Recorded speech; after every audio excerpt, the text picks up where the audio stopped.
Welcome. I'm Chris McKean. And I'm Andy Kiner. We're all about cross-country racing, and normally it starts with 10 seconds. But not in Iowa. In Iowa, it starts with hands-on helmets. Yay, we are back. I took a little break. Unannounced breaks. You got a little thick, and I had some family issues going on. So we had to take a little break again. But we're back. When you called me earlier, I thought, are we having it tonight, or are we going to cancel tonight? It's been a rough week again. But we're here. Well, I'm actually glad to be back. It's been one of those things. I don't know about you, but I've had a lot of people asking about it. It's just kind of missing getting to get with people, hearing back and everything. And hey, what? I'm getting ready. I am stoked for this year already. If we could just get all the sponsor stuff and the little stuff worked out, it's like, man, I don't know. I'm probably maybe with the issues last year or something. I am fired up for this year. I'm excited. I'm glad that one of us is really truly ready. I mean, it's starting to ramp up for myself, trying to get scoring and everything kind of updated. We've got a upgrade that we're doing behind the scenes, or that I get to do with the scoring system again. There's some stuff that I'm doing, getting stuff ready. Can't do it without the racers, though. I know that you were live last night and kind of pushed the questionnaire again. So that's something we'll talk about tonight. Great turnout from kids so far, from what I've seen. Even pre-registrations are picking up as well. Got that up here on my other screen. Got 12 pre-registrations already. Really? So, we got to put a challenge out there for the UTVs, because I don't see one UTV racers pre-registered yet. Really? The kids are leading out there, so yeah.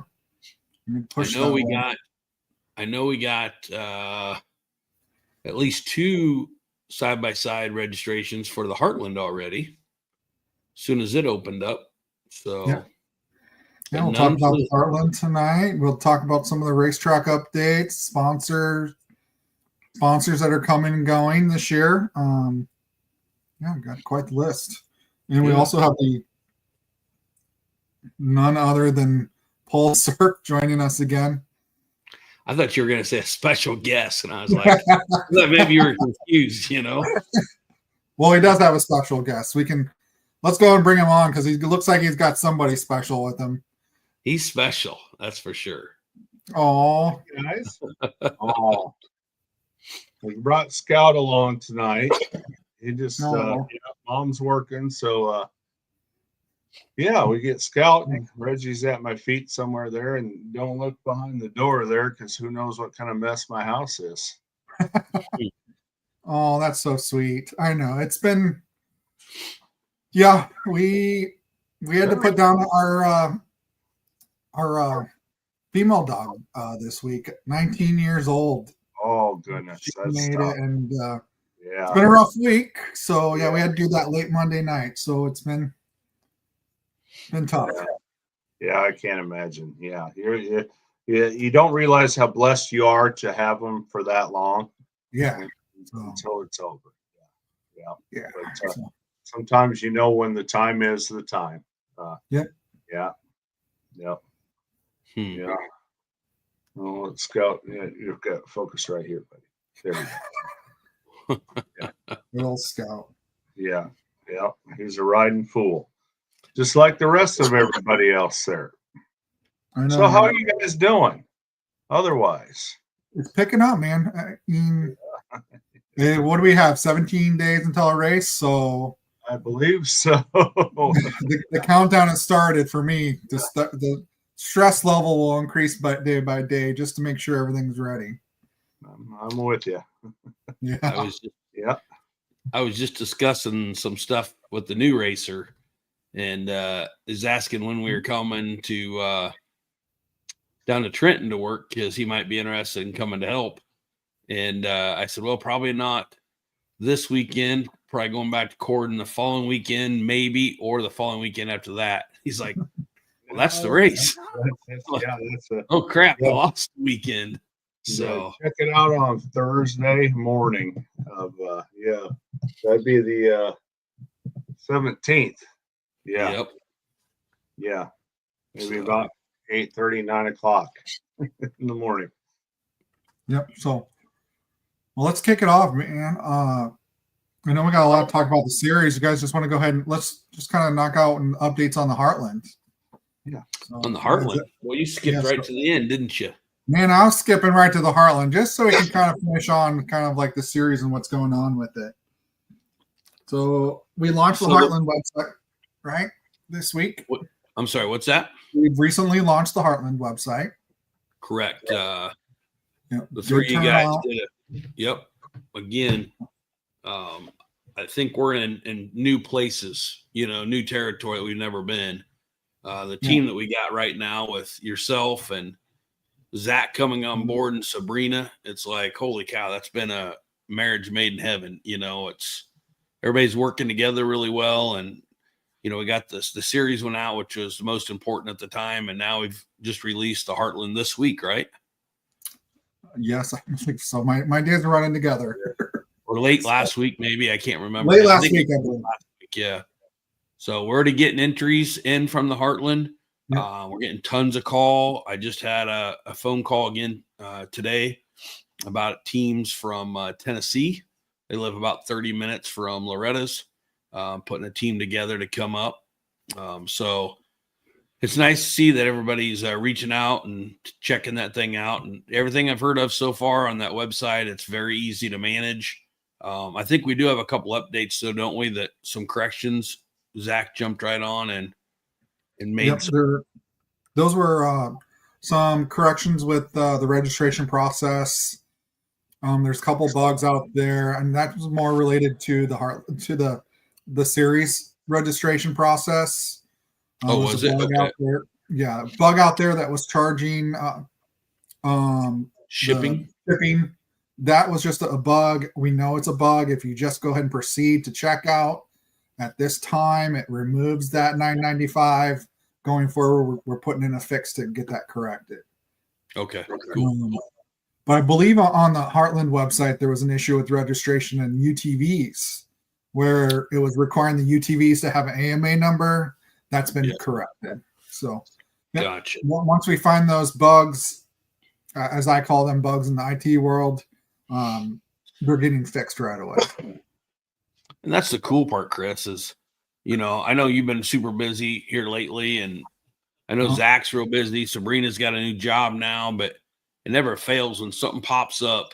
By the time I look down and see it, half the time it's already fixed, or you guys are on it. Zach has been killing it. So that's big kudos to Zach and Sabrina. They're on top of it. So I think the biggest thing here is we know this stuff's all been fixed, and he's fixed it really quick. But it's like anything, we're going to have little quirks, like you said, bugs and stuff. So if we do that and you see something, please get a hold of us. Messages, text us, call, whatever. Let us know so we can get that fixed, because it is all brand new. And I would have been shocked if there wasn't something like that. So I know I'm very proud of it. So. But yeah, so we got the updates done on the website. Just to clarify on that, Chris, you correct me here, but it's just like our series. So you can literally go on there, you can fill everything out. Oh, that's the other one that was fixed. Now I think about it, was the side by side. Some of them are running it by themselves with the what is that, like the RS1. A solo versus a co-driver.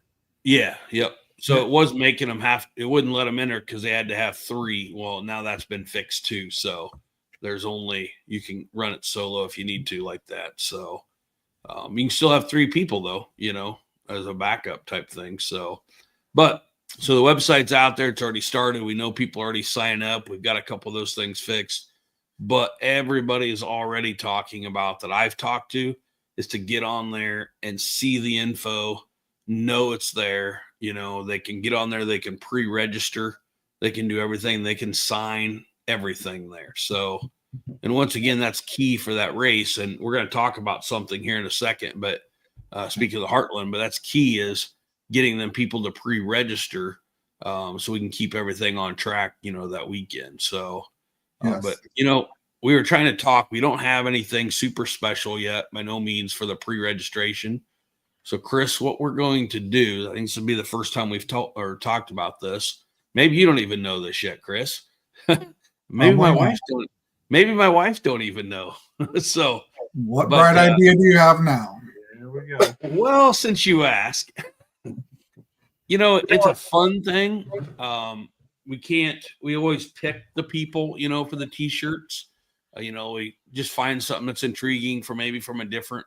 But this year, what we're going to do, I decided about 5 minutes ago, we're going to work on the pre-registered riders. So I'm going to ask Chris to do me a favor here. When people pre-register, we'll keep track of their names. So if there's 3 people on a team, we'll get all 3 people. Okay. And then we'll set a date. I think June 1st is probably going to be about where we need to go, a cutoff for it. But what we're going to do is we'll draw a name out of all the pre-registered youth riders.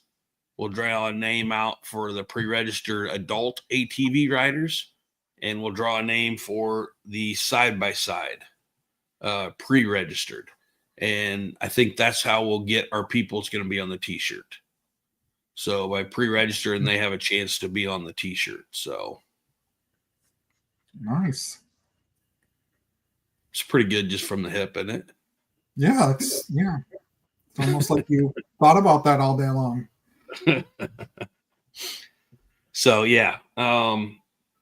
Let's talk about sponsors for the Heartland. Yeah. So let's start at the top here. I think everybody knows by now that we got an uphill battle because we weren't able to secure sponsorship from GBC this year. I've had some people text me. We've seen some stuff out there on Facebook. I just want to make sure my stance on this is very clear, Chris. Yes, we're looking for a new sponsor, 100%. We've got some stuff out there in front of people right now. We've got another little deal that we're doing. We'll talk about in a minute, but be very clear that GBC actually helped us start the Heartland Challenge, back in 2008. The first thing that we received from GBC was tires for all of our track crew, putting brand new GBC. You got to choose which utility tire you wanted on there. I still have the same tires on today that I put on in 2008. So by no means do we want to make this sound bad. I don't think and there might be somebody that can correct me, and if you can, please do, but I don't know of a one-off race, meaning a non-points paying race in the country that's went from as long as we have with this one-off race called the Heartland Challenge with the same sponsor from the beginning. This is our first year that we've had to look for a title sponsor. So I feel very blessed. I think they did great with all of our Midwest racers, everybody across the country. But we all know that when they really started, it was right here in the Heartland. And we took them, I'll never forget. I'm sure Paul and I talked about this too, but on our survey that we do at the, on the banquets, at the year-end banquets, I remember the year before, which would have been 2007, we had 2% of our riders were on GBCs. The very first year, at the end of 2008, that banquet, we had 68% of our riders on GBC tires. So that is a huge amount. With everything that they put into our sport, meaning the series and the Heartland, I can't name or even think of a company that's ever done that much as a single company here in the Midwest for our sport. So absolutely nothing negative about them guys at all. It's all positive. It's still my absolute favorite tire, period. We have it on everything at my house, race machines or utilities. So again, big thanks to GBC, Randy, and Angie and Johnny and Corey and all them guys. You know, we thank them tremendously for everything they've done, and I still hope it's not over. You know, I hope once they get things reorganized a little bit and jump back in it, I mean, I think they could be right back there. So just thank them guys for everything. And, you know, now we got to turn the page, and we're currently looking for that new sponsor. So yeah. And I don't really have any updates on the title sponsor other than I should be getting a phone call in the next 2 days from the one company that we're really dealing or trying to get hooked in here. I don't know if I have a real good gut feeling on it now. I think it's a perfect fit, but we'll see. I have another company that I have not been able to get a hold of until today. And then I am going to have a long email sent to them tonight when we get done. Outside of that, we're trying something new. Chris, we're doing a thing where Sabrina's helping. We got a couple other people helping, but we know we got several classes. So what we're trying to do is, instead of going after that big company, we've got some small companies that are coming on board, and we're doing a class sponsorship and trying to get all the classes sponsored that way. That's going to basically keep us to where we can get really close to the payouts that we used to have, especially all the amateur classes. And then once we can secure one of our bigger sponsors, that'll get us right back to where we were from the very beginning on our payouts. So we just can't, we're in a situation with the past, you know, we just can't commit to that until we do get that. But as soon as we get them, I am pretty confident that we will get them. There's a lot of hard work going on behind the scenes to make sure that we do get them, that we'll be able to announce that immediately to everybody and let them know what's going on. So. Gotcha. Question for you, Andy, there on the Heartland. The structure wise is pretty much going to be the same as we've ran it in the past. Then classes wise, time wise, division wise, and stuff like that. Yep. Yes, that's great. That's a great question. We do have a thing going right now. I'm going to go ahead and speak on it because I think that it's going to go ahead and happen. But as far as classes, as of right now, everything is the same, except we have a sponsor that is willing to do a couple different classes if we split up the Ironman class and go back to having a utility Ironman and then a sport Ironman. So that could be a change that's coming up here once we get that finalized. But outside of that, all of the classes would be staying the same as of right now. Well, there might be one additional for the mini, right? We've kind of looked at you're right. Yep. The 50 limited. If there's enough people interested and want to sign up for the 50 limited, we might actually run a 50 limited class at the Heartland as well this year. Yes, I forgot about that, and you're correct. Yep. And I feel pretty confident that should happen. We've got, after making that new limited class for the series, I don't see a reason why they wouldn't want to be a part of that team situation.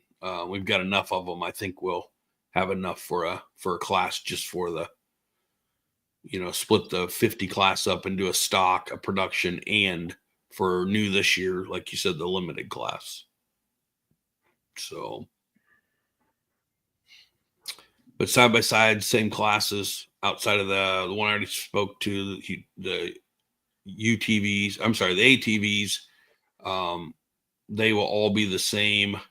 I guess there might be one other thing that might change. Instead of being what we call the Pro 4x4, it might just be the 4x4 class.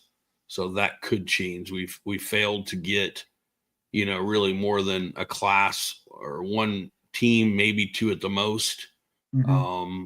So we might be making a change there. I forgot about that one. But if people don't want that to change, get signed up right away so we see that you'd rather have it the same. So. Yep. So Dylan Howard just posted this question. Class number plate's going to be the same as the series. They are very close, Dylan, to what we run in the series. But if you go out to the Heartland website under rules, there is a classification table, and that classification table has the plate color and the number color that's required for each of the current classes out there. So just want to get that. Talk about Heartland, get that answered. And then I think we've talked about it, but until people actually see it, and I think the first time to see it's going to be obviously at our second race this year for the series at Fort Dodge. But the landowner and another group of guys up there at the motocross have built a phenomenal practice track. And I think they're actually going to have races there now. But it doesn't have the big lips and everything. Jeff was telling me one time he took his side-by-side over it just fine. He actually took his truck over it before. It's a very wide track, so it's nice for passing. It just doesn't have the huge lip, so it should be an absolute blast, bringing yet another big factor to that race other than just our little tiny motocross. And we all know how people gathered over there to watch it, so this will be even better, you know. So yep, excited to have it back. So yeah, if we're going to keep it moving forward, definitely if you guys know of a sponsor, little or big, that may be interested in sponsoring a class, just get a hold of Andy. Yeah, those class sponsors are going to be huge for us. And I know talking with Sabrina, we got some stuff that we're working on to be able to recognize them, you know, way beforehand. And then of course that night they'll be on the each plaque will have, you know, might be the Chris McKean B class, you know, but that'll be recognized on each plaque for that class and stuff as well. So yeah, it should be pretty darn good. We also got a couple other things too. Again, just thinking about different stuff, Chris, believe it or not, I sit there and think about that stuff all day, right? We have a couple other opportunities up there too that we've never done before. We gave kind of naming rights. Super ATV, GBC are a couple that's been naming rights of the challenge section, you know, like the Super ATV challenge section. So we got a sponsorship available for naming rights of the challenge section this year. One that I think is going to be really good. I don't know why we've never thought about it before, is we're going to give naming rights to the mulch section. That mulch section, if you think about it, there's probably nobody drives by, walks by another fun feature at that track than the mulch section. You know, it's right there. It changes all the time. You know, there's always action there. There's always people standing there. It's a great place. And then we're also going to do the same thing with the motocross section on the other side. So we have a lot of different opportunities. Yes, we do. Are you looking for that shirt that you're supposed to have on tonight? No, I was looking for something else here. Sorry. No, another question about corn cobs. So, you know, this is one of the older ones, but yes, all the first place winners all get the famous gold corn cobs. So those are back for this year. And, you know, we've had situations with COVID, you know, them being shut down, not making them. We didn't have them for a year. It took us almost 2 years to get them. But I've had about $6,000 worth of corn cobs sitting out in my garage since last July. So they've been out there, been protected. So we are good to go. So we do have corn cobs for everybody. So all the champions, if you have 3 people, you get that coveted golden corn cob. So, yeah. So, yeah. But I think as far as the Heartland, I was just going to mention one other thing. Tire Spine. Huge shout out to Tire Spine. They've always done the live, and soon, you know, we'll probably have Steve Miller on a future podcast as we get closer to the Heartland, kind of talking about, you know, we've had him on in the past about kind of what it takes to put on that live broadcast all Heartland long. So he's going to come back and do it again. I've heard So that's something else to mention. That brings a whole new dimension to that race. I mean, being able to sit at home and watch it, but as well as I do, Chris, you've walked in there and, we both got to go in there and be kind of a temporary fill-in for the commentators, Yeah. But just walking over there and you see that big 75-inch TV lit up at night and see people sitting there looking at it and being able to see parts while you're sitting there, you're only 50 feet from scoring, right where all the broadcast is being done and the TV and stuff. And you think about it, you're about 50 feet from scoring. You're about 50 feet from the mulch section. And you can see the whole short course section from right there. It's truly, and especially adding that motocross section this year, I would be very surprised if anybody could show me a more XC friendly, spectator friendly event than the Heartland at Fort Dodge. Yep. It's you can really see a lot from there. So, but yeah, got a lot going on there. Still trying to wrap up a couple commentators for up there. If you know anybody that does what do you want? The drones? The drones and stuff, we'd love to talk to you. So yeah. Other than that though, I think it's set up to be really good. We should just talk to people today. I know we have one series that's bringing several teams up. I already have a section that we'll be putting them, their own little campsite, they can all get together. And I put the word out to another series today, talking to them that I knew there's at least one or two teams coming from there. And I said, if they bring a good amount of teams too, we'll do the same thing for them to kind of get them all beside each other as well. So I think it's going to be a good one. A lot of people are calling and sending messages and, right away. I mean, we're talking just a couple days, after delivering it. So, delivering the news, at the Heartland and stuff. So, yeah. All right. So more to come on future podcasts to talk through on updates and what's coming up. Correct. Yep. So let's shift gears back. I know that last night you did a live session. You kind of went through some stuff and you really pushed my questionnaire. And Paul had some good questions today before we went live about the questionnaire. So we can go back over that as well. For those maybe who missed the live Facebook post last night. We have a questionnaire. We've kind of run this questionnaire the last couple of years. I know I made that post out there on Facebook about maybe 2 weeks ago. I put a link to all the questionnaires and even QR codes for the questionnaires as well. And it's important for everybody that's thinking about running a series to go ahead and fill out a questionnaire, because it will save both the racer and the registration ladies, Tina and Tracy Green, time registering everybody.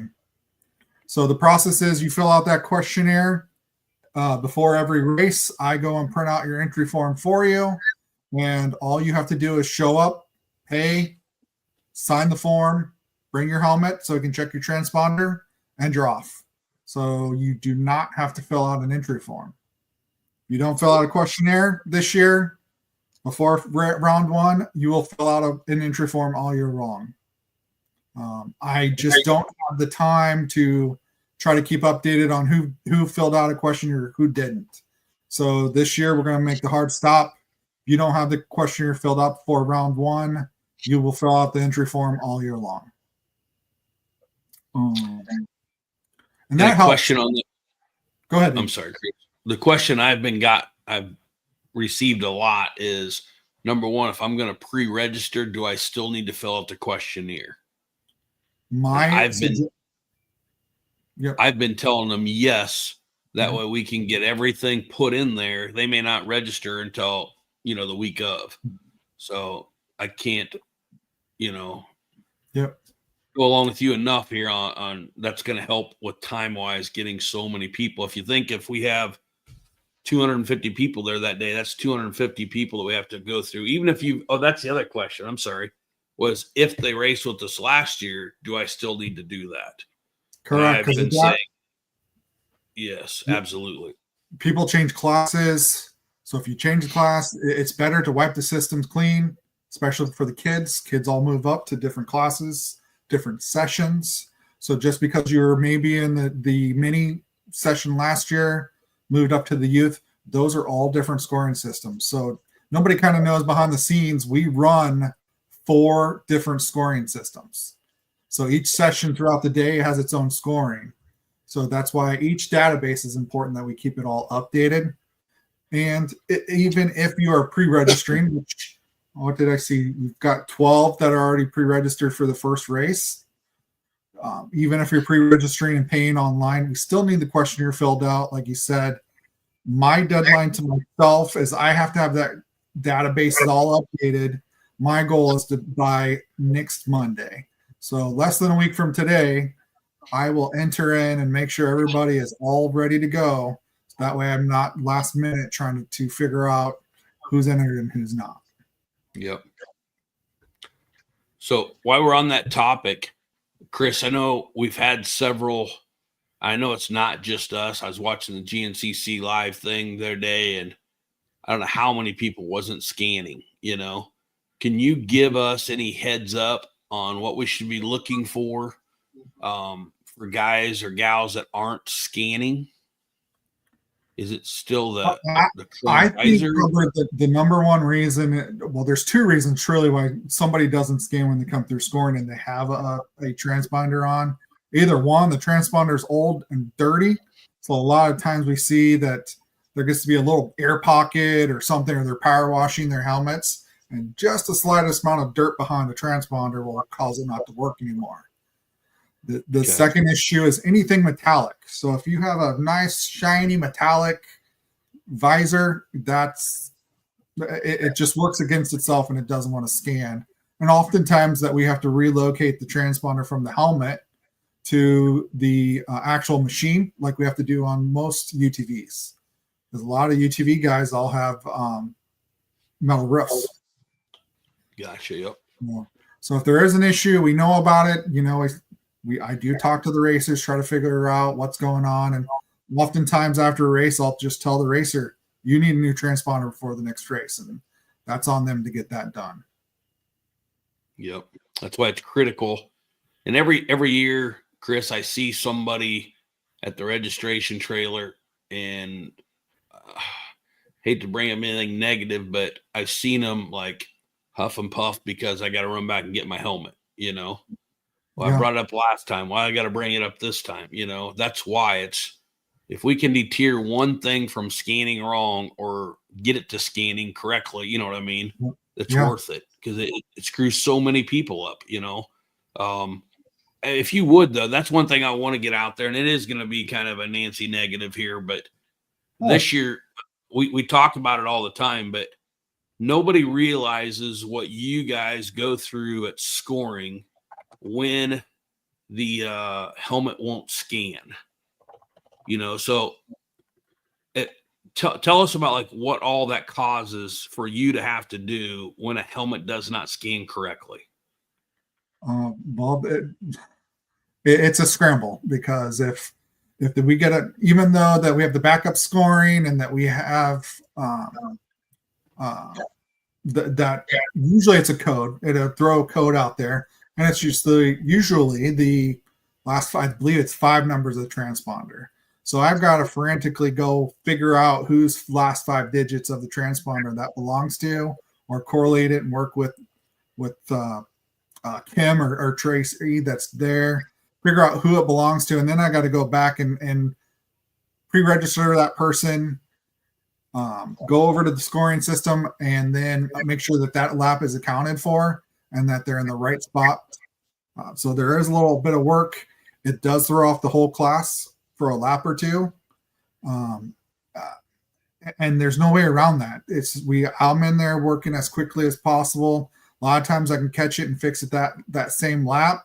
But if you scan and you're in first and you scan wrong, the guy in second looks like he's in first, and the guy in third looks like he's in second. So it screws the whole class up. And I get a lot of that brunt of accusations that, or people upset with myself because when they came in on second lap, they were in first, and now for some reason they finished second. Right, Paul? Yeah, I can attest Yep. a little that. Yep. Sometimes when I'm the overall leader, we know something might be a little, a little scanning issue. But by the same time, as I want to say to people, relax on that a little bit. As you get more experience, you have a pretty good idea where you're at. And we had that start last year, a scanning issue, where my scanner was going on the overall leader's helmet, and they worked through it. It's all good. They worked hard at it. Give them a little slack there. Things happened. It's not, back off a bit. It'll all come out in the end. It does usually. We catch it before we print off results. If there's not something right and we know it, if I can show you my raw data, I usually keep a sheet under the corn cob. Under the corn cob, yep. But so it don't blow away. We have our backup scoring. I was just printing them off all today. So the backup scoring, we have this, and then also that we go off of, and we kind of keep track of who had a bad scan. So if there is that, and that upset racer that thought they were scored incorrectly, I have that scratch piece of paper with me that show you, hey, these guys were not scanning correctly. Yeah. It happens. We're getting better time to time, but it's everybody's responsibility, and it starts with bringing the helmets to registration. And what I really want to point out, Chris, for you is when you mentioned like working with Tracy and working with Kim during the race to fix that scoring. Yeah. You're not talking about somebody sitting beside you. You're having to communicate with registration while the race is going on. But your number one goal there, your number one job, I should say, is to score people. So that's pulling you away from everybody else to focus on an issue that someone's has that 99% of the time that could have been resolved before the race. Yeah. Correct. Yeah. That's why it's so important to bring this up. I'm not saying there's always going to be perfect. There could be issues, different stuff happening, but that's always one of the big things that I see that's really gets things going, at the scoring, because obviously that's what everybody's worried about is where they're scored, So whether it be a family member, a friend, or somebody watching, or them racing coming in. But I just wanted you to explain that really well, because I don't think most people realize, because I've seen myself when someone comes to and scans and you'd be like, hey, and they kind of laugh and say sorry, and take off. They don't realize how many people that's affecting. It's not just them, it's their whole class that is messing up. So the other thing that I think we need to put our foot down this year, which I'm going to tell you right now, there's no reason for side-by-sides to allow somebody to sit in the passenger seat with a scan on their helmet. That has screwed us up so many times at scoring, with having a ATV racer racing with the side-by-side and not taking his scanner off. You know what I mean? The transponder. So getting double scored when they're coming through there and throwing scoring off. Because even if they're not registered, so to speak, right, it's still going to pick them up. Yes. And then it throws everybody else off in the deal. So if first place has a goofball sitting in there with the helmet with the scanner on, that throws the whole class off. From second on back is completely off. Actually, it throws off the whole. It throws off numbers, because how we kind of communicate for backup scoring, the scoring system keeps track of all scanned riders. So there are often times when we go and do backups, because after each form backup sheet of 100 is filled out, I have to go back and we compare both the backup to the actual scoring database, and it'll throw off numbers that way. So sometimes we'll have to say, hey, skip a row, add a row. And so it does mess up the overall count, because we want to make sure that if there's backup scoring shows that there's been 500 people that's come through scoring, that the actual scoring system shows 500 scans. And that's part of how we go back through and double check everything at the end of the race, or a lot of times I'm trying to do that during the race. So if we have a lot of bad scans or people not registered right, it throws it off. And that's what also delays us doing awards. So when you're breathing down my neck, wanting those overalls within 5 minutes or so, we have issues. He wouldn't do that. Done. And I'm glad you bring that up, because I don't think people realize that your focus is on scoring, and then when there's issues like that, you got to deal with it. And then if we have anything with people cutting track or something like that, you've got to deal with that.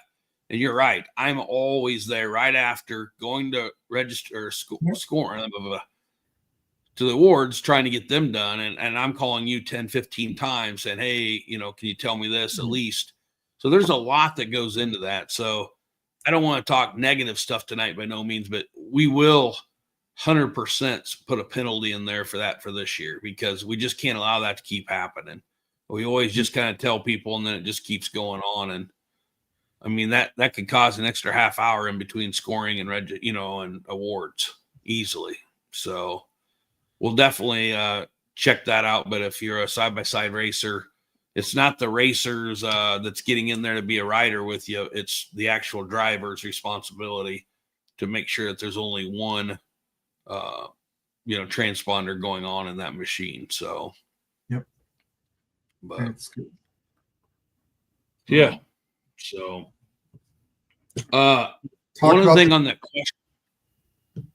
Sorry, on that questionnaire, bring up the idea or one reason we need for all the kids to do that, especially that 90 class. Yep. So I was just looking at, as we're talking, I can see 7 people have gone through and filled out this questionnaire. So I have it kind of up on my other screen here, looking as while you guys are talking as well. It's important for the 90 stock, so we kind of know what age split to split everybody up. We kind of, after all that work last year, I think it was 3rd race, we went in and found the magic number between, was it after 2nd race? It was Mount Pleasant we did it at. Before, I think you split them before at Fort Dodge. They off in 2 lines, and I'm pretty sure it was maybe the 2nd race. After maybe the first race, we had a marvelous class that first race. It went for miles. Yep. So looking at numbers currently, what did I figure? So 11 and 10.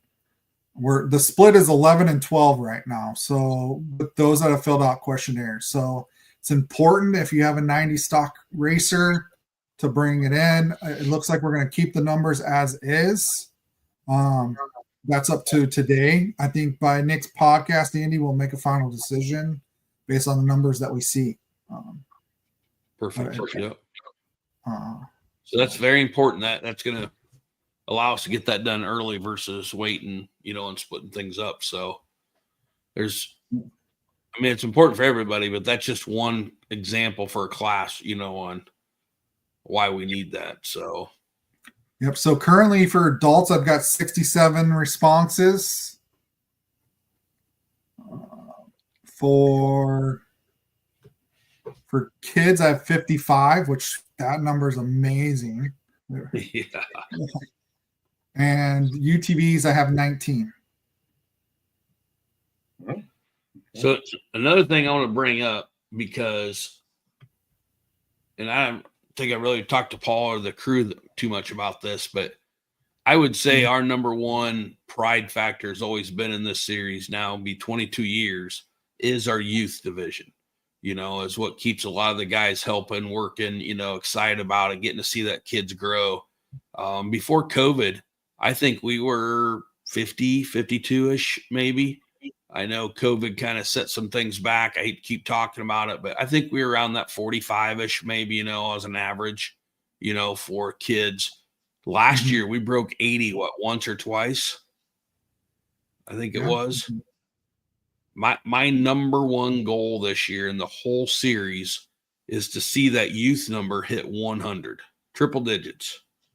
I want to see them hit 100. So if it means getting people to bring a new rider, you know, and then I reward them for bringing a new rider, you know, they get a race free, I'll do it. You know, the one that brings them the extra one. If you bring a friend with you, Chris, then you get the free entry free. You know, we'll do something like that. I want to hit that 100. So, yeah. The other thing with the kids too, real quick, I just got a text from one of them just now about it.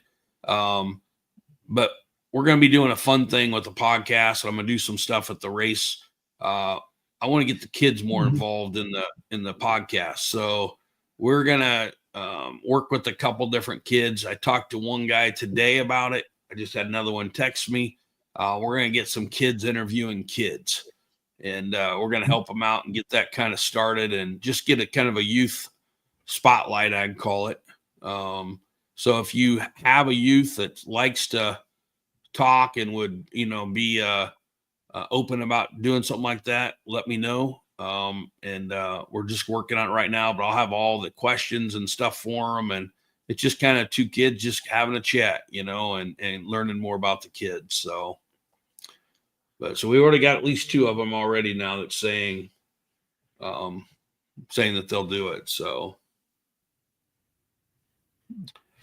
Right. I think that's track updates. I got for the questionnaire. Yeah. I do Track have updates. Yeah. Go back to your questionnaire a second. Yeah.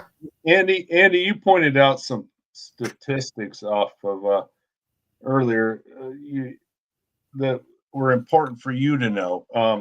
With your GBC tires, what we ran and what we ran after they came in, and stuff like that. That's where some of these questionnaires are important for the viability of the series, is for you to have some of that information of what people run and what they don't.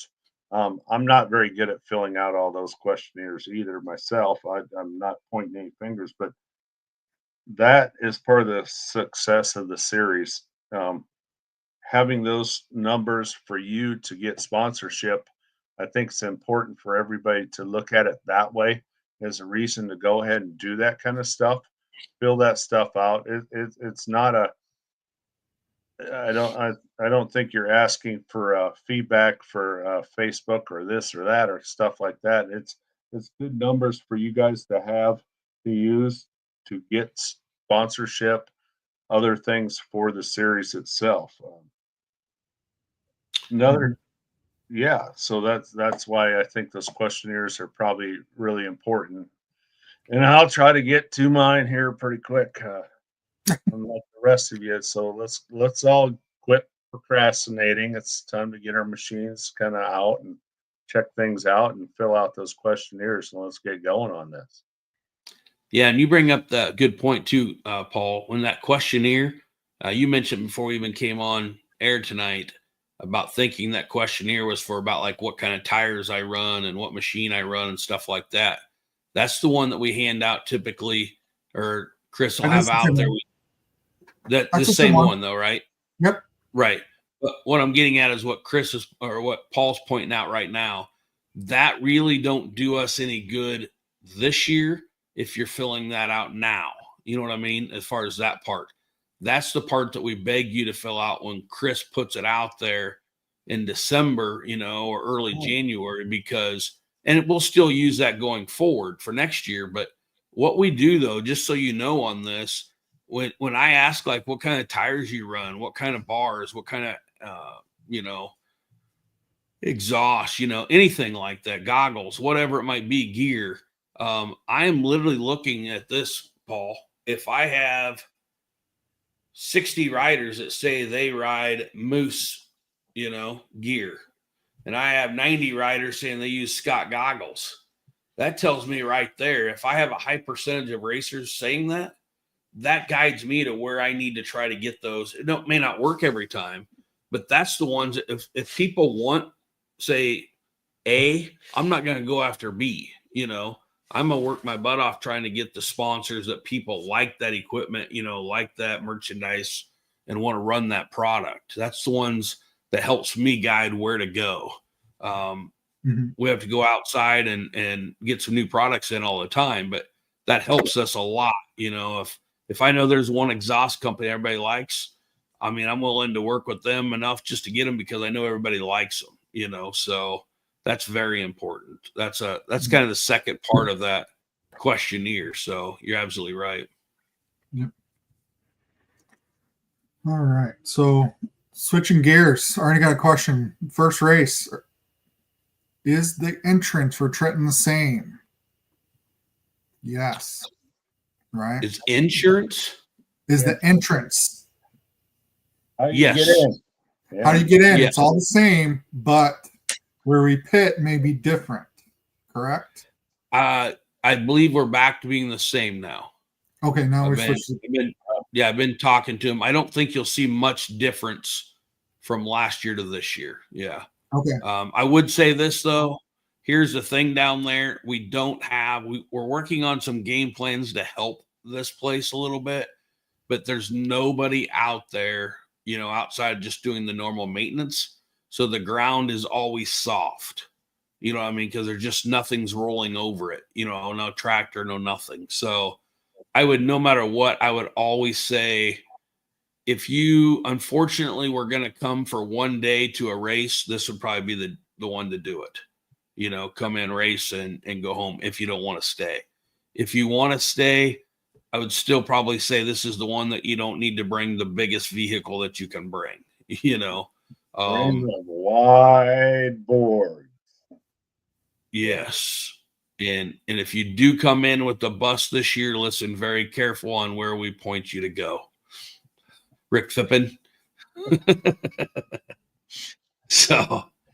But yeah, so it's just one of those things, no matter how we do. I thought last year went really well. I think we pulled out 4 or 5 people, type thing. I will tell you this, they've been getting a lot more rain than what we've gotten, here recently. They're getting a nice storm tonight. Yeah, Ooh. Big time. Yep. So unfortunately, they've got a lot of wind.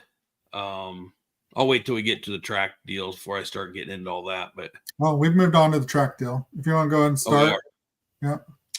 Yeah. So that first race at Trenton, we've had a lot of people from around there in the past have asked that, hey, if you're coming down and need help, let us know. It probably won't be down there this weekend. It'll probably be the following weekend we'll be down there. And that primarily will be cleaning the track. So if anybody wants to come out and help, that'll be a lot of cutting. I know there's some trees down, and just getting stuff tossed off the tracks is primarily what we will be doing. We won't start marking and stuff until the race week, but outside of that, the track itself, I was down there in November, and I didn't get to see all of it by no means, but it was all in pretty darn good shape. There is some ruts that's going to be there a little bit here and there. The track will be ran backwards, I believe, is kind of probably our game plan for this year. As long as we can get the start figured out, which I think we already have that figured out. So, we should be good.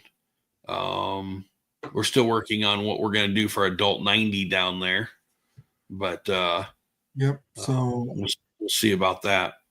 So I saw Travis Frank post a question about a questionnaire for the adult 90. I'm not going to do a questionnaire. We'll post something here shortly on the entry form, and we'll get that gathered once we have a better idea of what's going on for the event. Very cool. Yep. And just to be clear on that, we know Jason Nicholson, Century 21's back on board for the adult 90.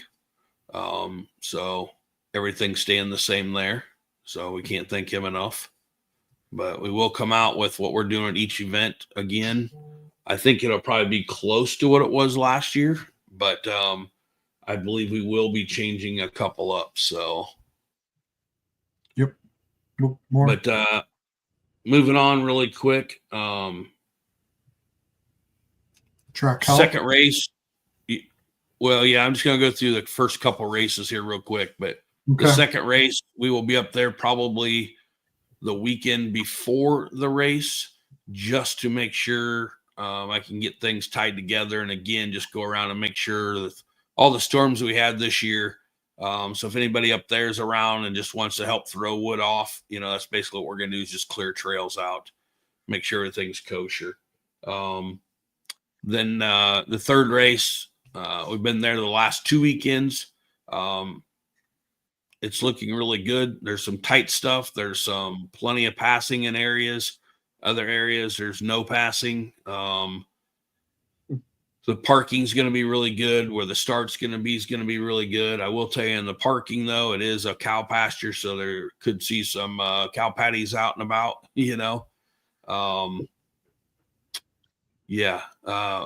when we go there, I'm going to go ahead and bring this up now, just to let everybody know the situation down there. I don't even believe I've talked to you about this yet, Chris, but there's a situation down there that I've told the family that I'm very proud of our series and our people. Every food vendor that we have says how polite and how courteous all of our riders and racers are. I want to go down there and put on the best show we can.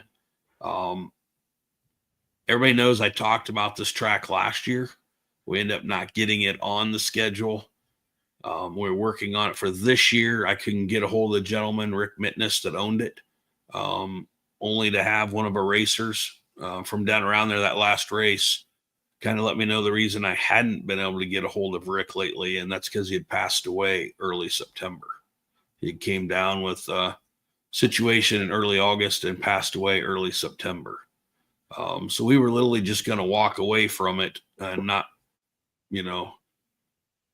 bother the family and stuff about it. And the same racer that let me know that got in touch with the grandson.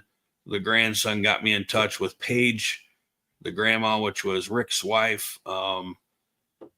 Invited me down to have a conversation with them, go over insurance like we always do, and stuff. We went down there and had a great deal. We worked on the track, and we even knew where we were crossing, where we weren't crossing. There's one gate that they're going to put in. I mean, they're great to work with.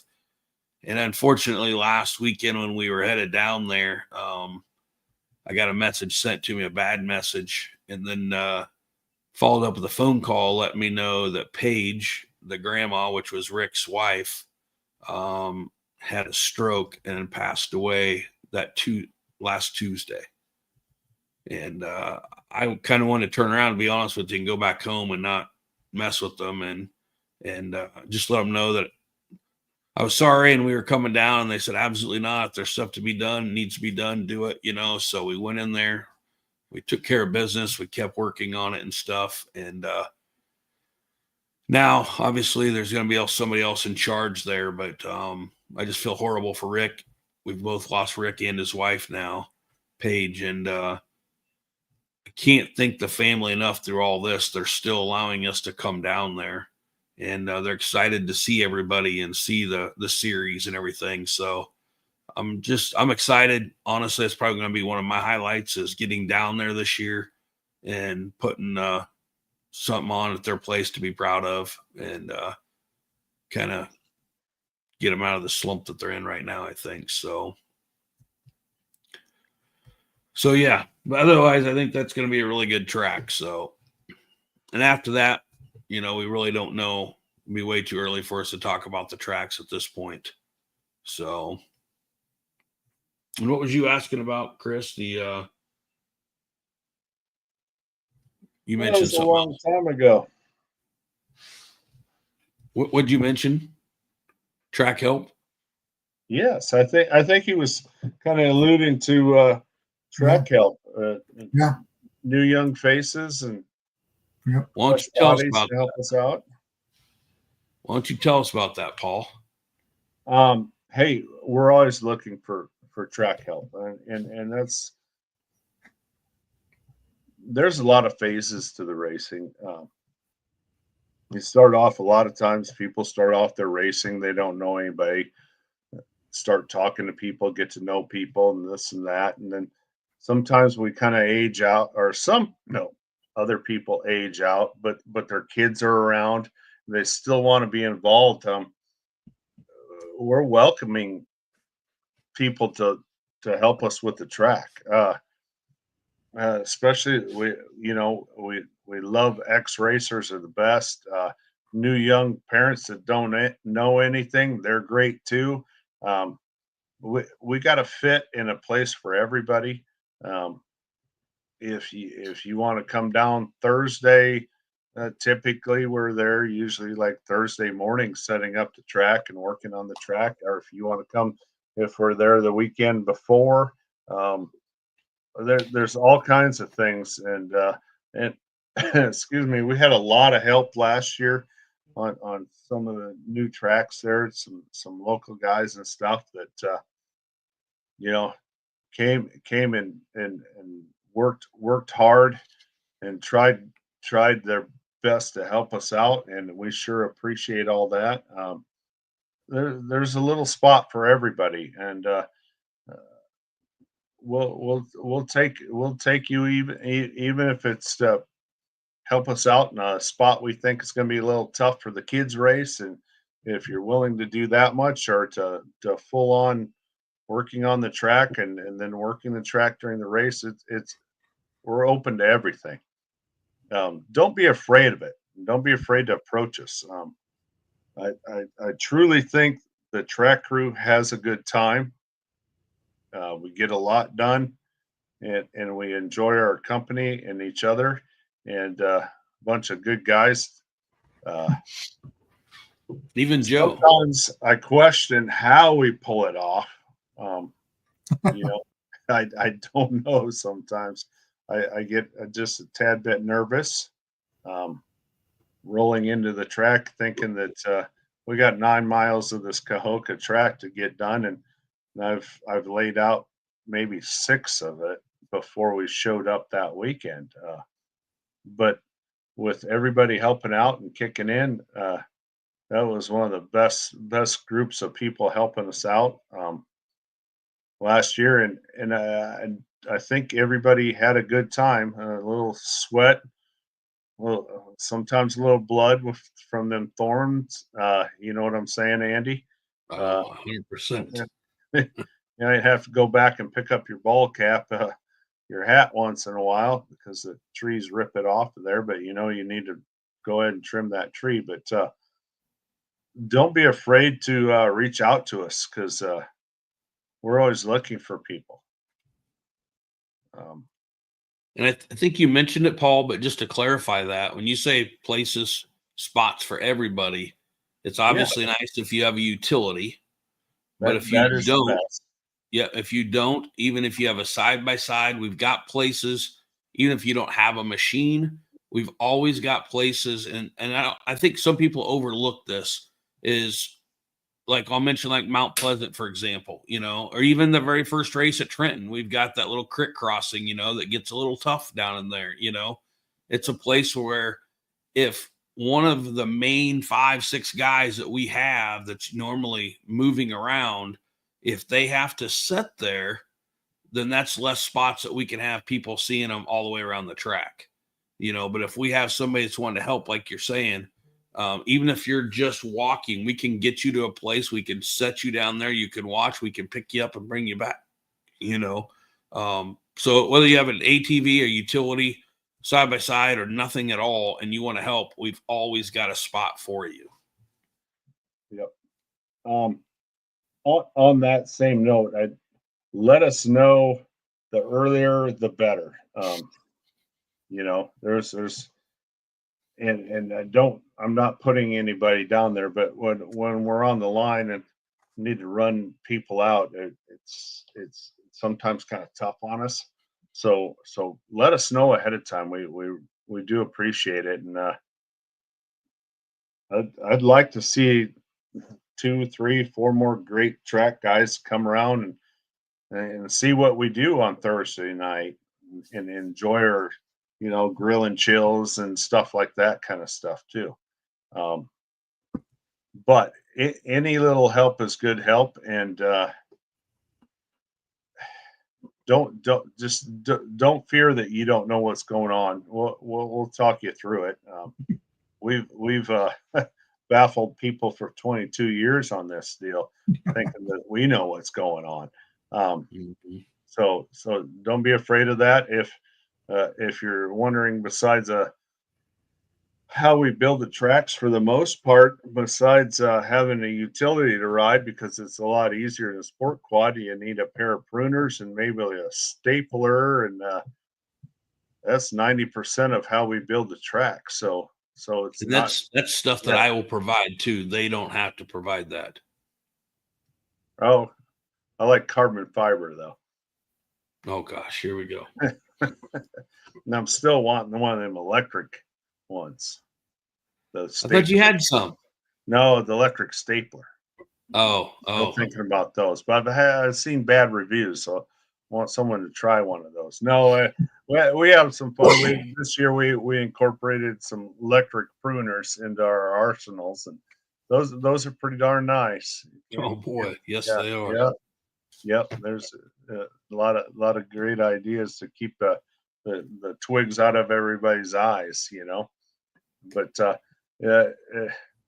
there's all kinds of roles, and just let us know. We'd be glad to have people aboard. And what's neat about it, especially like parents, especially of youth, and even the adults, they get out and you get a chance to see what the track's about. Yep. Where a lot of times we're not much of a spectator sport typically. It's kind of hard to go cover that whole 5 to 9 mile course and check everything out. But this is a good way to get out there and see what it's about. And I mean, you can't beat a day in the timber. There's nothing better. I don't care how much you're sweating and how far you're behind or what's going on. A day in the trees is a good day. Yep. And I think also a lot of people that's never helped us before, that's came out to help, have realized at the end of the day, they're like, that was really cool riding, Oh yeah. It's like, where do you get to go do this much trail riding in Iowa? It's a lot of fun, and it really can be, but it's work too. So, Matt, or I almost said Matt, but Mike, man, he's I'm not sure what his name is. Smalley, how's that? There we go. He was a big help this year in a fresh, Oh, and boy. I want to use him as example too, because obviously Colton's racing, and he has to be there for him, and that's something that we 100% understand. Yep. If you have a youth racing or something like that, if you want to be on the track helping, that's perfectly fine. But if you need to be in that pit, that's where you need to be, is in that pit during that race, and you can help with the other races, So that's always available too. But Smalley's been really good for us. It's good to get that fresh, and we've had a lot of fun with him in the pits, afterwards and nights too, So, but also I want to open this up also to dirt bikes. We would love to have a couple dirt bikes at every single race. The nice part about the dirt bikes is they really can't obviously pull people and stuff, and do a lot of helping, but we can have a radio on them. They can be buzzing around the track and letting us know where there is somebody, that needs help, so we can go help them. So dirt bike guys, if you're listening, if you got buddies, obviously you got to do it right. We got to have somebody that's mature enough to know what they're doing. But we would love to have a couple dirt bikes every single race, even if there's only a couple races a year you can do, Heartland being number one, but any of the series races, or, the guys that live around Trenton, if they got a couple, buddies that are of age, to go out and help and want to come out just for that race, would love to have it. So, so the door's open. The obvious thing is our guys that's been helping. Paul's been doing this for 22 years now. We just need some more fresh blood. We need it so he can pass that along and teach them how to do that and stuff. So, and have fun with it. So definitely something we really, really need. So it's a serious thing. So, and we find the best people. I know you'll agree with this, Paul, is from, racers, friends, past racers. We got one coming back this year. You guys remember James Smith? called me this last week, and his boy's going to be racing now, and he's going to come and help at the Heartland and stuff. So appreciate that. That's just another, past racer that's new generations coming back and going to help us a little bit. So appreciate that. So yeah. Fresh blood and more blood is always good. Andy, so we get somebody. Is it good for them to contact you? Go through your contacts are probably the easiest part to get a hold absolutely. of, right? And then Yep. you can kind of refer them to Joe Mueller, who's our new track worker coordinator. Yes. Yep. Yes, For sure. Yep. And HR at the same time. Oh yeah, he is. Yeah. Well, no, yeah, HR. You're PR. Yeah. A lot of times whenever we roll back and there's Andy talking to everybody, no wonder we don't get anything. Oh, never mind. Yeah. All right. So, yeah, I just mentioned James Smith. We're going to be doing another thing too that we haven't really talked too much about, but a rider spotlight this year that we're going to get more into probably the next podcast. But it's just welcoming people, new riders, some riders that we have, just getting to know them more, on stuff that they like to do outside of racing and some of the racing stuff. But just an example, I just got been texting with Clayton Freeman. He's out of, is it Gower? Gower, Missouri. He's about an hour from Trenton. He's going to be a brand new racer with us this year. So welcome. Yeah. We really appreciate these new riders. It's what keeps things going. So Clayton, welcome to the family. If you're listening, I think you are. Been communicating with him here a little bit. So, but yeah, always want to show the love to these new racers and welcome to the family. And we're going to be doing that a lot more this year with some stuff we've got going. So, but yeah, so I guess another thing new for us this year, before we get to some other things that changed, we forgot earlier, is Hotsy is back on board.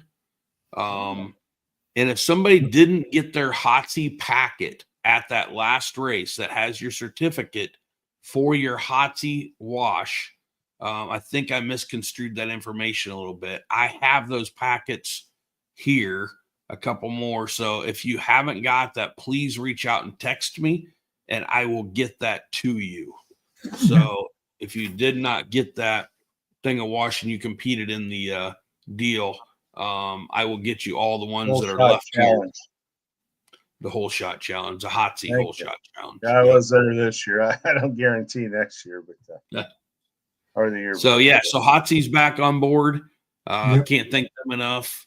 And then the one thing we do want to mention about the series that I forgot to mention earlier is when we were talking about GBC is unfortunately Handy is going to be moving on. They are kind of stepping away from all the motorsports. They had a sprint car with their name on it also. Obviously our series flew their flags, for the last 3 years. Simply the best. You guys heard me say it 100 times, simply the best lifts period made right here in Sully, Iowa. But they're moving more over to their ag side of thing. It's I think it's booming for them a little bit right now and stuff. So we won't have Handy on board, but once again, that's not negative. It's a positive thing for the series to have had the opportunity to work with a company like that. And we just want to thank Joel and his team and everybody for everything that they've done for the series. I know if you look at the Lucas family and the Badarar family, having those brand new Handy lifts in the garage make a world of difference. So thank them for everything that they've done with us and the time that they spent with us in the last 3 years. We greatly appreciate it. So I think we've got pretty much everything that we had to talk about tonight. Haven't we, Chris? Well, what's those fancy hats you guys got on? What are those all about? Well, you know what? Can I jump in there a little bit? Yeah. Yeah. I got a tie lube hat from Chad Bardoff. I want a big shout out to Chad and Ty Lube for kind of sponsoring the track crew. are one of the things of probably one of the first times we did get handy hats before. But other than that, the track crew, we appreciate what Chad has done for us, getting us oil changes for our machines last year, and he set us up for that for this year at the banquet. And I got to say thank you to Chad. We do appreciate that. Very much so. That's all good stuff. So Yeah. He really put a nice thing together for the track crew this year. It was really nice. So, and there's actually more coming this year for you racers, Paul. Did you want to say something there, Chris, or I can do it either way? Well, this just in today. Chad and Tyler will have 110 available at the track out of a 55-gallon drum. It is a big discount for you guys. All you got to do is bring your own 5-gallon empty container, gas container, and you can fill it up for $78. So on average, that's about $20-ish savings for the racers. So let's take advantage of that there at the first race. Yeah, and I really like that because we all know that, let's face it, we've all probably went and bought race fuel before, whether we've needed it or not needed it, we went and bought it. You've got to chase it down depending on which brand you want. Obviously we're lucky to have these guys on board with Tylube, and having it at the races is absolutely priceless to me. Having it at the race where I don't have to go track it down. I know it's going to be there. I can have my same fuel jug in there. Most guys on a race day can get by with one fuel jug, run over there and grab it, even if it's filling up your machine before and then filling it up again to have it, sitting there or have some extra. But just to have them there and that opportunity to not have to chase that thing down. And let's face it, with this, the prices have all went up, these race fuels and everything across the board. It just, everything. Go in the grocery store, obviously it's going to affect our race fuel, and for Chad to go out and try to figure out a way to lower that cost for the racers, hey, that's a big deal for him to bring a 55-gallon drum every time. That's not an easy chore. So to do that, to look at how he can help the racers, that's huge. So I really appreciate him doing that. And of course, the hats are super nice, Paul. They are. They fit nice, yeah. I hate to get it dirty, but I want to go ahead and wear it at the race to make everybody know and appreciate what's going on there for helping out the track crew there. Yeah, the track crew. Yeah. Yeah. Not you. I'm sorry. So, everybody that's got a 4x4. Yeah. Anyway. I'm Tylube 110 just won't fit in the Prius. So no. And I left the darn sign outside. If anybody's found that Prius yet. I was waiting for that. Are you still looking for that, Chris? Oh, we found it. Oh, you did? Oh. Thought that would have been posted. Yeah. I had to make that joke before you did. I knew it was coming today. You're being awful nice. I figured it had come already. Oh, but thought maybe I missed something. Look, and Chad's being nice. I didn't have to renegotiate anything. He says I can have a hat too. So so they're not just for the track crew then. Just not for just the workers. I can't point the right direction with the screen. And that guy, the other corner, that corner. Yep. So, yeah, good, excited. I think that the hype is starting to pick up. Everybody's starting to get excited. I know my messages are going off. People with questions. I'm sure everybody's getting antsy. Yeah. So I got one big thing to throw at everybody. I can't mention any names yet, by no means, but I would like to hear from people whether you text me or we start, maybe Chris can start something on the web or our Facebook.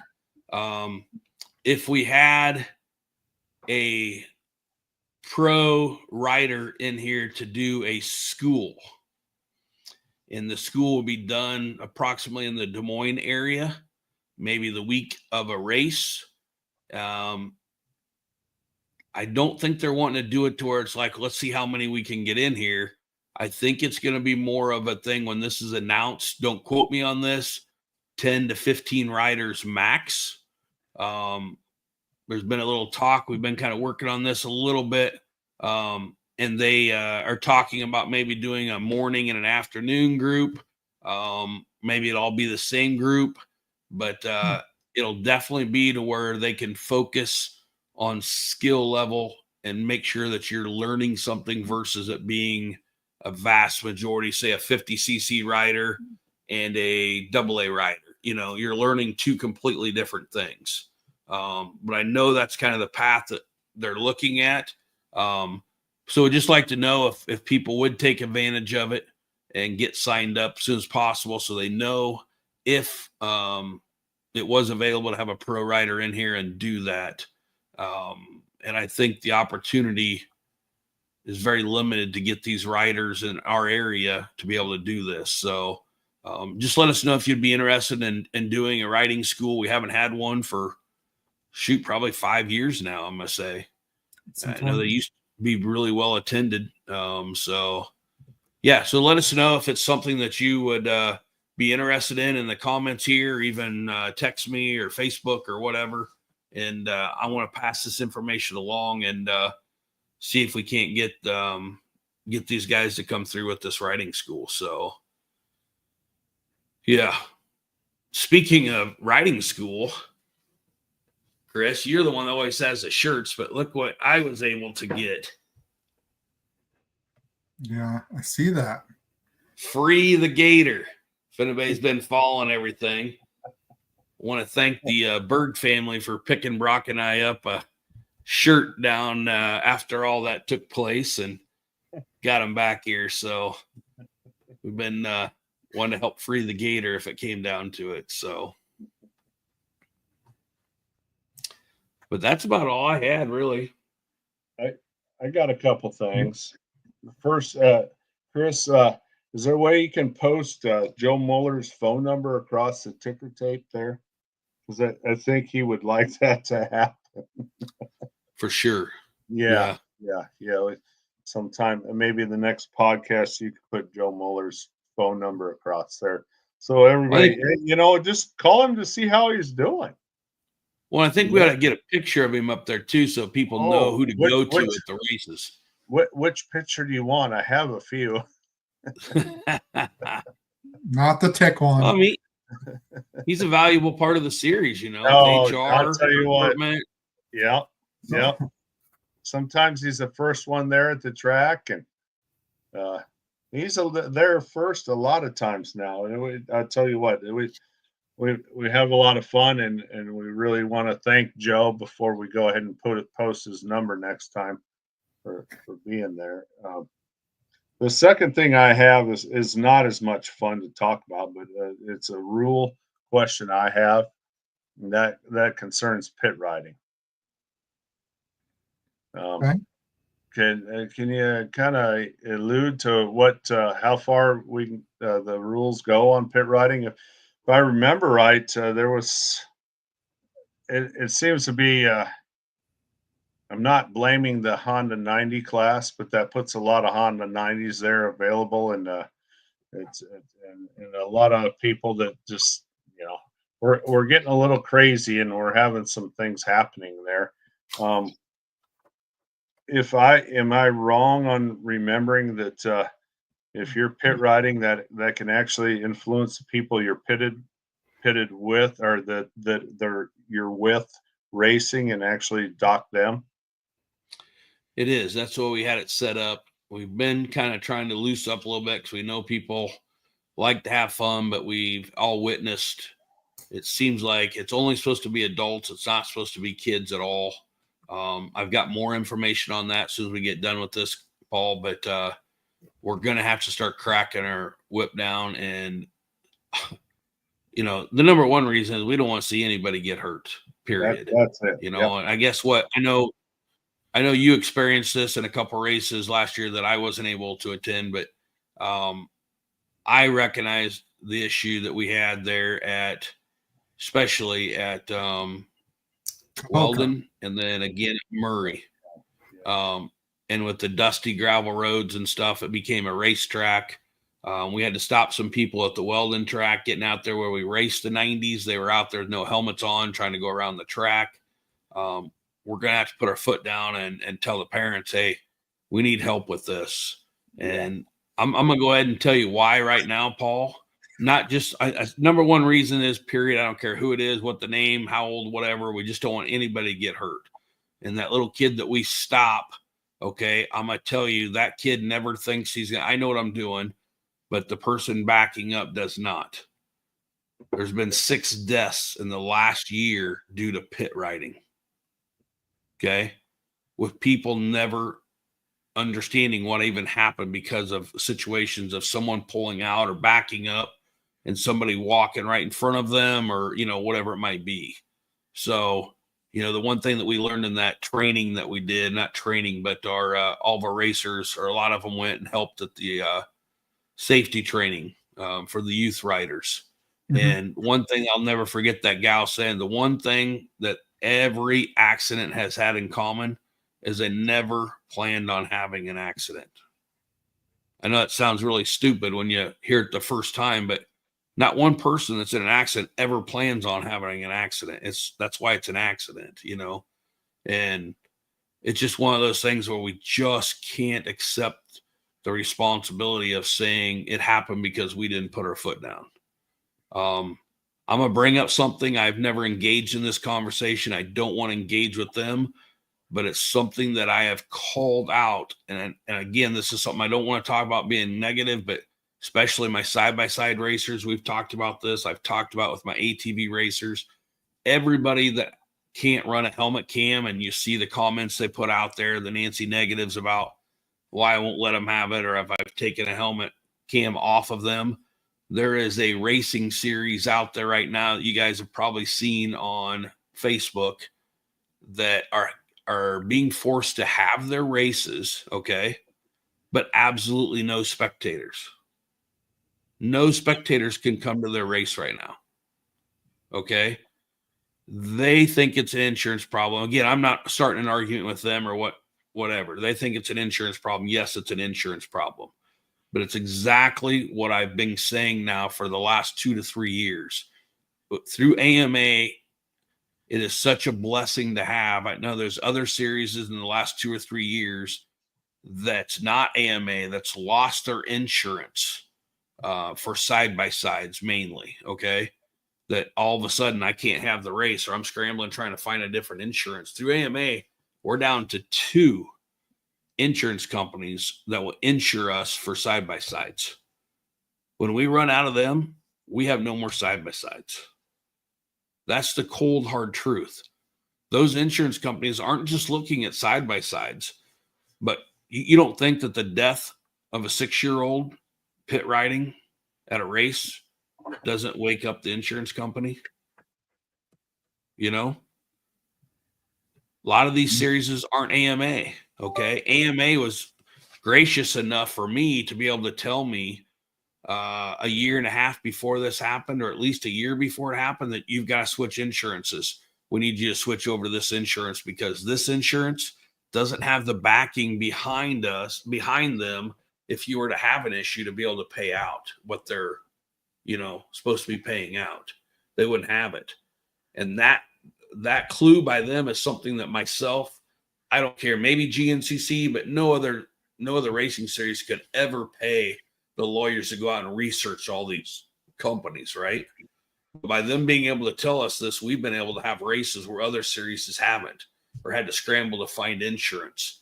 And now there's literally a racing series out there within just the last 3 days that have posted that they cannot have races anymore with spectators.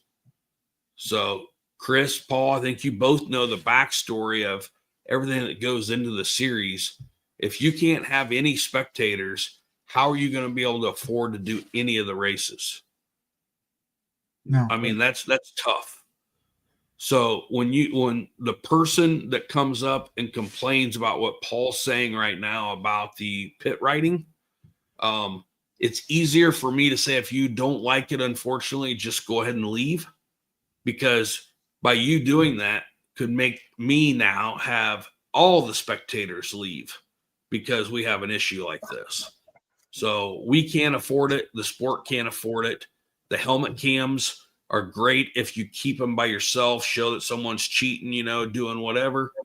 But when people post the stuff that we've seen so many times of a side-by-side, or I'll never forget I think is either Paul or Chris was with me that time at GNCC when we seen the baby stroller go running right in front of Adam McGill, when he comes around that corner, I think it was, and it's like, that's all on helmet cams, and people post that thinking that's cool. Every insurance company that's a solid insurance company literally is having somebody go out there and scroll all of our YouTube videos and stuff, and they watch that kind of stuff. So you're actually working against you when that happens. And the pit writing is just as bad as the helmet cam showing, little Joey, that 6-year-old, reaching out to give a high five to somebody coming by at 40 mile an hour. That's the stuff that we just can't have. So you're exactly right, Paul. We've got to crack down on the pit writing, and that has to start 100% with the parents. We've just got to. None of our places, when I say none of our places, I'm going to say Weldon, the way we're forced to park down at one end and get to the other, is probably the worst, but that's not very far at all.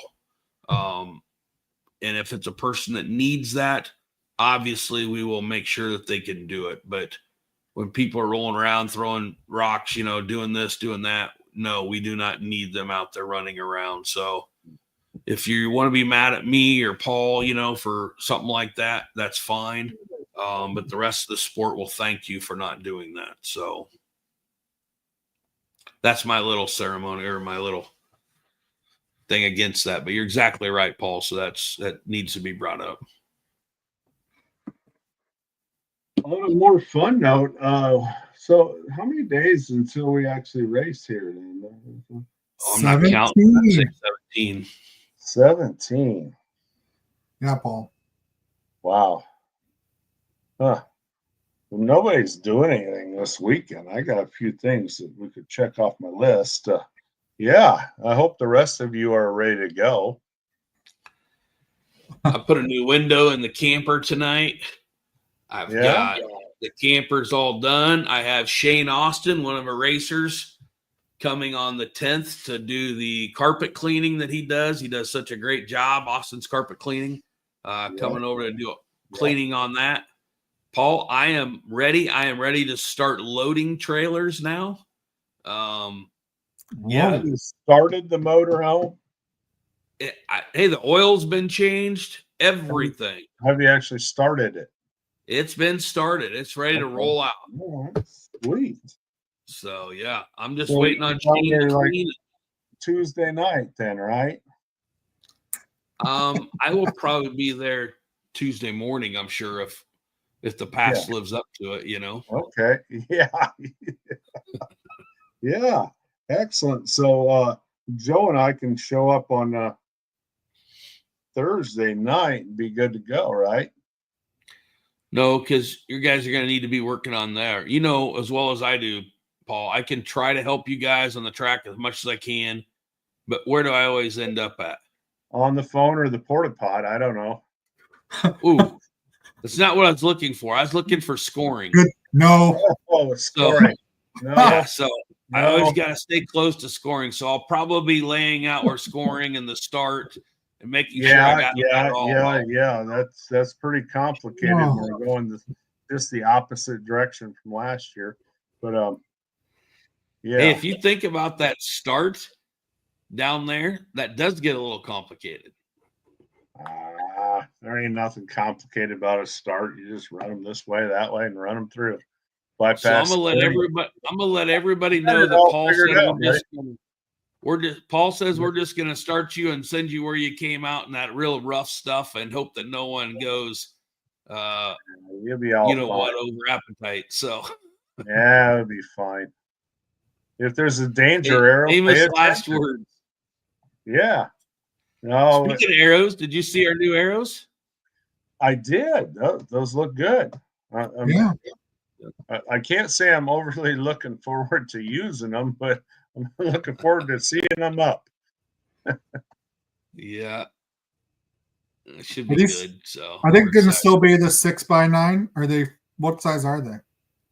Exact same size. Our issue is it's just a fuzz thinner, but they're still coated on the one side and everything. But we will switch back over after these. But just so people know, I mean, you hear it all the time. It's like, man, I don't know if there's enough arrows. And I think Paul can tell you, I've went out and arrowed the full kids course, and I came back and said, it's done. Trust me, it's good.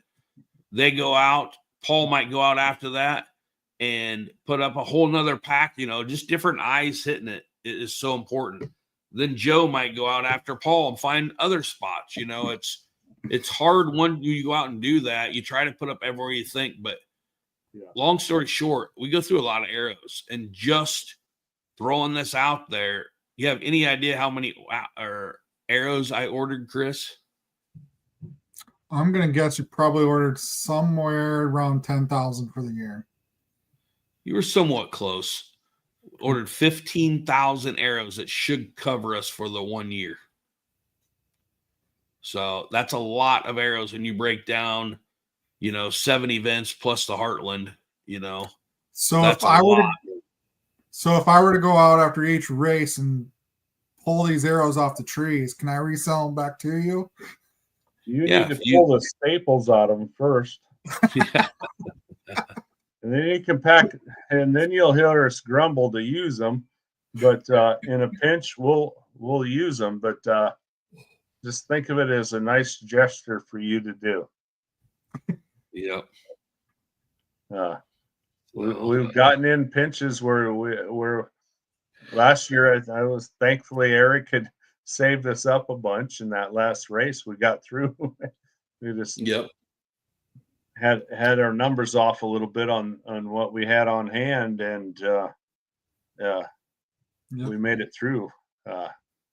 It gets tight, and some tracks use a little more, and less new tracks are going to eat them up a little bit more too. But right, it's a big expense. So hopefully this will be a good solution to save a little bit of money. And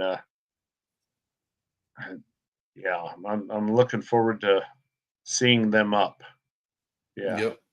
Yeah. So, one more thing I want to cover really quick, Chris, is recognize the 3 people that I get asked about this a lot. Where can I get my number plates at? I think at least twice today I got the right collar and everything. Obviously, Spider Graphics does complete graphic kits and stuff and knows pretty much all of our collars and stuff. You can get the complete graphics there. Bogren Motorsports, Sabrina and her husband make the 3D. I see them doing some multiple collars, playing with that today. But they have they're the ones that put on the, what do you call that little poster on our website that shows all the different colors for each one with the past champions numbers and everything. Yeah, the graphic. Yep. So you can get also from them. And then if it comes down to a pinch or you want to get it at the track, Chris has all the number plates, all the right colors with numbers and everything at registration. And if you break some of the other ones or something, you need one, Chris has them there at registration. When you register, you can get them or go up there anytime. So, and that's something that this year I'm working on a little system that we will make sure that you have the number plates on there. So if you don't have the correct color, get back there and get it. Don't wait for me to tell you right before the race starts. So you're going to have the right color number plates, and we will be checking tethers for sure. We didn't do that enough last year. So we need to get that done. So we will definitely be working on both of those. So, but outside of that, I'm just looking forward to seeing everybody I'm super stoked for if we just get the tracks ready to go, and get to where we can enjoy seeing everybody again at the races, and then of course hold our breath on Saturday mornings for scoring. I think we'll be ready to go. Dang. UTVs, quick shout out to those guys. You guys filled out questionnaires. Go out and pre-register. Not a UTV registered yet. In addition, new rule change to remind everyone, UTVs must have a recording device forward facing at least. For this year, we will randomly pull those SD cards and gather the data and review that before the next race. While you're on UTVs, a reminder to everybody that there was no spectators on the track during the UTV race. Correct. I mean that always comes up. Seems like always the first race or so. Randomly see somebody out there, and they don't know any better, or haven't forgotten the rules and stuff. And I can say that a few of them guys have helped me out with some UTVs out there, but we appreciate your enthusiasm, but need to stay off that track during that time. Exactly. Yep. So, yep. Yeah, that being said, I just seen the overalls for the first race. They look pretty darn cool. I'm excited to see that. So, I thought you meant who won already. No, I haven't figured that one out yet. I'm still working. I was leading that first race last year. I'm saying overall, I might have had 2 laps. I've got you in the top 3 right now. I'm hoping for that. I'm hoping for that. I'm gonna say it right now. I'm gonna come out and say it. Got some guys in my class, and their only goal is to beat me, and I think they need to set their goals a little higher. You guys are underselling your talents here, but I think you need to aim just a little higher than just getting past Paul. It's because you got those 2 hole shots last year. Yeah, that was part of it. Target on your back. Yeah, I guess so. Hey, and while you're speaking of that too, a couple more really quick things.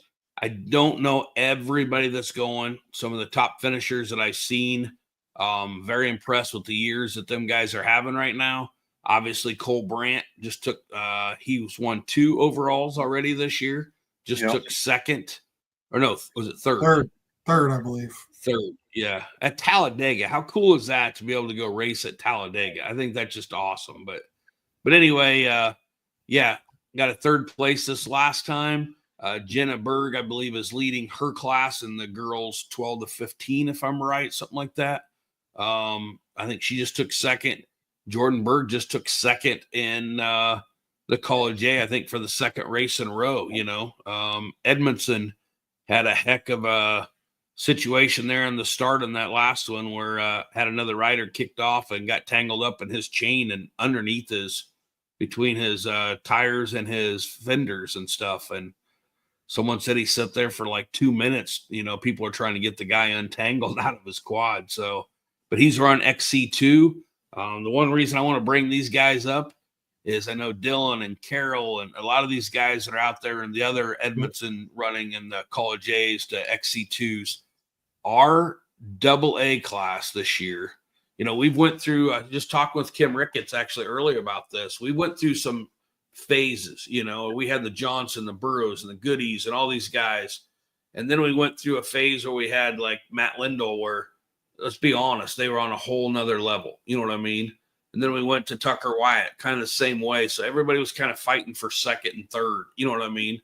And now this year, we've seen it the last couple of years where it could have been anybody. You could throw a blanket over them. I think that last year, I think we had 3 or 4 guys that had the potential to win the championship at Murray last year. This year, I've heard of at least 3 guys coming up from the Arkansas, Missouri series that do very well down there. It's going to commit to the series this year. I've heard of a lot of our guys jumping up to AA. I know the little Edmondson's moving all the way to AA. we got Berg, we got Dylan again, we got Carroll. There's just a bunch of these guys that are coming in. I think we're probably going to be around that 12 to 15 in our AA class this year. And I think, there could be 15 different, people have an opportunity to win that championship. So I'm super excited that. I also want to give a shout out to these younger kids that are moving from like schoolboy and jumping all the way to like A class this year, or C to A, first year to A. It goes against what we always hear about the sandbagging. These young kids are ready to take the challenge, and they want to race the fast guys, and I can't give them enough credit for, it's a big jump to do it. So I'm really looking forward. I think every class is going to have some different stuff thrown at it. You don't know what's going to look like yet with all the people moving around and stuff. But the one thing I can say is I think our AA is going to be set the standard for our youth to be looking up to this year. It's going to be a good class. So I'm real excited. So, but that's all I got for the night, guys. I appreciate you coming on, Paul. Yeah, it's good to see you guys again. We'll see you in a couple months. And couple months. Yeah. There they caught on. Hey, it was good to catch up with you guys, and I know everybody's kind of getting antsy, but yeah, thanks for bearing with us. We needed some time off. But we'll be back next week. We got to get ramping up. Got a list going already. We got to get the adult 90 figured out and get that out there for everybody. Be prepared for the first race. Yeah, and we're going to start getting some more sponsors on here too, Chris. We're going to try doing our youth interviews. We're going to try to get some as we get more to the series, a couple weeks before, and then during the season, we've got a lot to talk about. We'll, be highlighting different racers all the time and stuff. So you got a lot more guests going to be coming on, but I'm excited to see some of the sponsors that's going to be coming on too. So, yep. Cool. Well, good night, fellas. All right. Thanks for joining us. It's been a while because we've lost the dogs. They're gone. Yeah. Scout and Reggie. It's time to take them out and put them to bed. Yeah, you have to look through the comments, Paul. They got, I think it was Jeremy Vertz wants to know where you got your wallpaper at. That is custom made. I'll go into that just a little bit. Oh my! I started.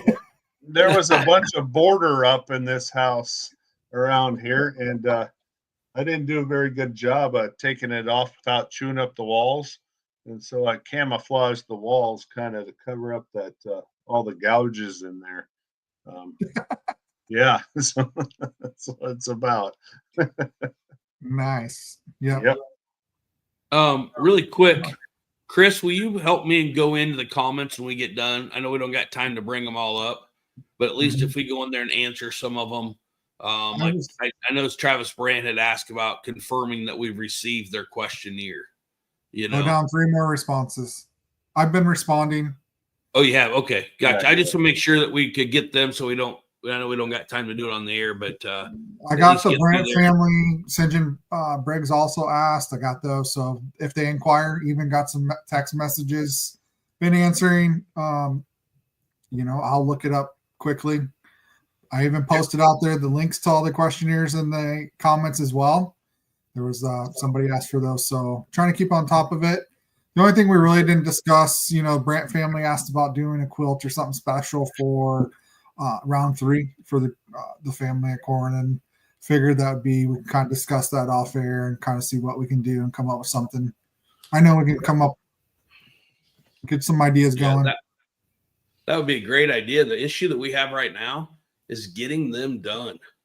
Oh my gosh, it's changed so much. We were so blessed to have my grandma doing it for so many years, and fortunately we can't do that, but that would be a great thing to do. So but yeah, I just want to make sure that we're getting some of that stuff. And please don't forget to mention if you're interested in the camp. It'll probably be a first come, first serve, I'm guessing, if there's only 10, 15 people. They just want to keep it very,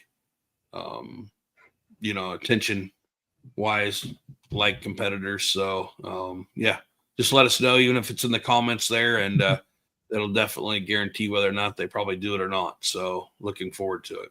So Man, yeah. Just saw the logo for the t-shirt logo for the first round here too. Very nice. Maybe we'll sneak peek that next podcast. cool. All right, Sounds guys. good. Thanks for sticking around. Thanks for joining, Paul. Yeah, we'll see you later. All right, guys. We'll see you next podcast. Next All right, Wednesday, see ya. 7 o'clock.